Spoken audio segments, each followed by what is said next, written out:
ఒక గ్లాస్ నీళ్ళు,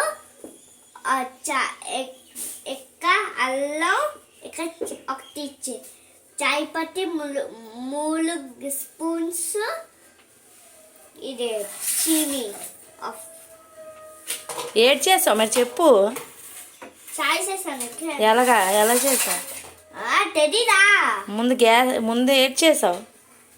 ముందు నీళ్ళు వేసాను, అది చెప్పాను. దాని తర్వాత ఏడ్ చేసావు. అల్లం వేసాను, చాయ్ పత్తి వేసాను, ఎక్క చీనీ వేసాను. పొయ్యి వెలిగించలేదా? పొయ్యితో వెలిగించాను. దాని తర్వాత చాయ్ చేసినా? చేశాను బాయ్, చేశాను. చాయ్ అంతావా? చాయ్ ఇది చూడండి, చాయ్ కలర్ బాగుందని. ఓకే.